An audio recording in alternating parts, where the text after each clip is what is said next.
નમસ્તે. હું કે.એન. પટેલ સરદાર પટેલ વિદ્યાલય સુરેન્દ્રનગરના સંચાલક બોલું છું.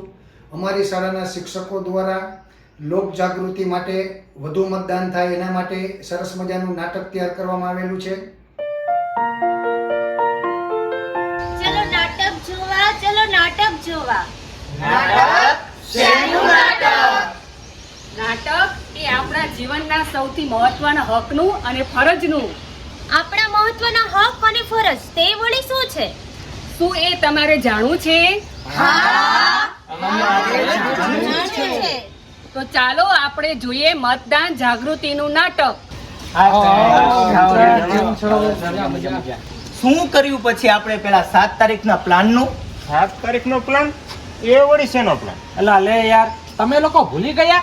7 તારીખે આપણે ટ્રેકિંગ કેમ્પ પર જવાનું છે. 7 તારીખે ટ્રેકિંગ કેમ્પ પર જવાનું છે, પણ આપણે એ પ્રોગ્રામ કેન્સલ કરવો પડશે, કારણ કે 7 તારીખે તો આપણે મતદાન કરવા જવાનું અરે છે. યાર, 7 તારીખે તો મેં આપણી ટિકિટો પણ બુકિંગ કરાવીને રાખી દીધી છે. તો હવે કેન્સલ?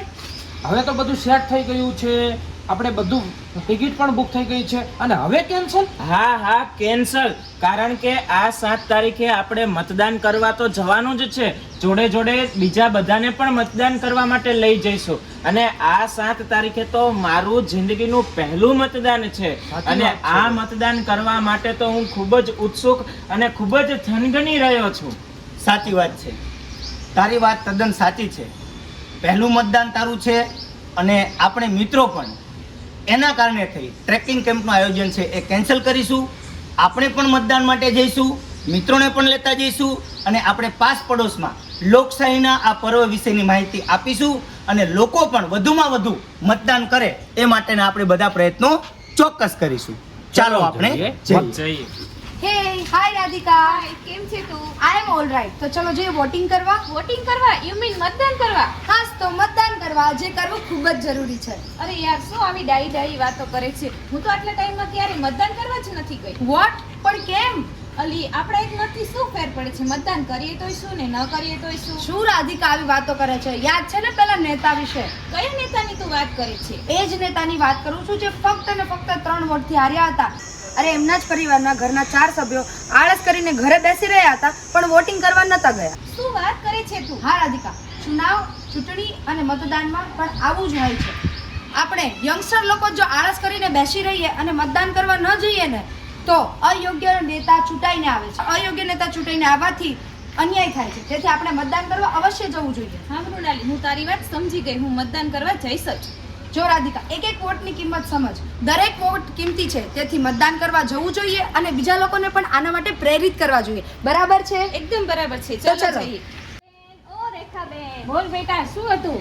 ચાલો આજે તો 7 તારીખ છે. 7 તારીખ એ શું છે? અરે ભૂલી ગયા, આજે તો આપણે મતદાન કરવા જવાનું છે. અરે બેટા, હું તો સાવ ભૂલી જ ગઈ. ચાલો મતદાન કરવા જઈએ. અરે આ લાંબી લાઈનમાં કોણ ઊભું રહે? મારે તો કાંઈ નથી ઊભું રહેવું, હું તો જાઉં છું.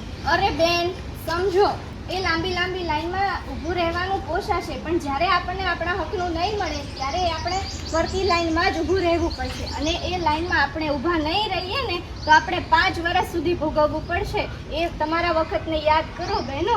હા બેટા, તારી વાત હું સમજી ગઈ. આપણો દેશ આઝાદ છે. આપણા દેશમાં નેતા ચૂંટવાની દરેકને આઝાદી છે. સ્વતંત્ર ભારતના બંધારણ મુજબ બધાને મત આપવાનો અધિકાર છે, અને એ આપણી પવિત્ર ફરજ પણ છે. ચાલો મતદાન કરવા જવાનું મોડું થાય છે. શું મોડું? આજે તો મારે જોબમાં રજા છે, એટલે હું આખો દિવસ આખી બપોર આરામ કરીશ, અને સાથે મારી બહેનપણી સાથે સાંજે શોપિંગમાં જઈશ. આજે તો રજા છે, એટલે મજા જ કરવાની છે. જોજો બહેન, અત્યારની મજા પછી સજા ના બને હો. સજા? એ વળી શું? સજા સમજો બહેન, આ તમને જે મતદાન માટે જે રજા મળી છે, તમામ કર્મચારીઓને તમામ જગ્યાએ જે રજા મળે છે, ફેક્ટરીઓમાં રજા મળે છે, એ તમને આરામ કરવા, હરવા ફરવા કે શોપિંગ કરવા માટે નથી મળતી, પરંતુ તમે મતાધિકારનો યોગ્ય ઉપયોગ કરી અને તમે મતદાન કરવા જાઓ એના માટે મળે છે. તો તેનો દુરુપયોગ ન કરતા મતદાન કરવા ચોક્કસપણે જવું જ જોઈએ. બરાબર છે, તારી વાત હું સમજી ગઈ. ચોક્કસપણે આપણે મતદાન કરવા જઈશું, અને સાથે આપણી બહેનોને પણ લઈ જઈશું. હા, તો ચલો જઈએ. તો તો અમે આવી ગઈ બહેનો. તો ચાલો મતદાન કરવા. પણ એ પેલા આપણે શેરીના લોકોને પણ મતદાન માટે જાગૃત કરીએ. હા હા ચલો મતદાન કરવા, પણ આપણી શેરીના 70 વર્ષના બા છે તેમને મતદાન કરવા કઈ રીતે લઈ જઈશું? હા તો એવા કેટલાય સિનિયર સિટીઝનો છે જેને ત્યાં સુધી પહોંચાડવા મુશ્કેલ છે ને એવા દિવ્યાંગ લોકો પણ છે. હા તો એનું શું કરીશું આપણે? અરે બહેનો, તમે લોકો ચિંતા ન કરો, અમે છીએ ને.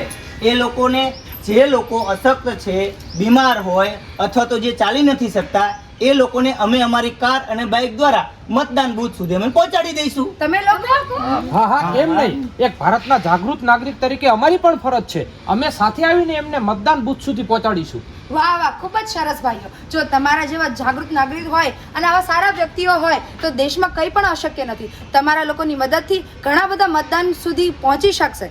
ધન્યવાદ ભાઈઓ. ધન્યવાદ. आओ मिलकर अलग जगाए, सब मिलकर मतदान कराए. आओ मिलकर अलग जगाए, सब मिलकर मतदान करें. चाहे नर हो या नारी, मतदान है सबकी जिम्मेदारी. चाहे नर हो या नारी, मतदान है सबकी जिम्मेदारी. सारे काम छोड़ दो, सबसे पहले वोट दो. सारे काम छोड़ दो, सबसे पहले वोट दो. चुनाव नहीं, ये लोकतंत्र का त्योहार है. मतदान है फर्ज भी और जन जन का अधिकार है. ये जन जन का अधिकार है. जय हिंद, जय भारत. ચાલો મતદાન કરીએ. શ્રી સરદાર પટેલ વિદ્યાલય શાળા પરિવાર દ્વારા આપે એક ખૂબ સરસ નાટક માણ્યું અને એક એક મતની કેટલી કિંમત છે એ વિશે જાણ્યું. શાળા પરિવારે મતદાન જાગૃતિ માટે પોતાનું કામ કરી દીધું છે, પણ હવે આગળનું કામ તમારે કરવાનું છે.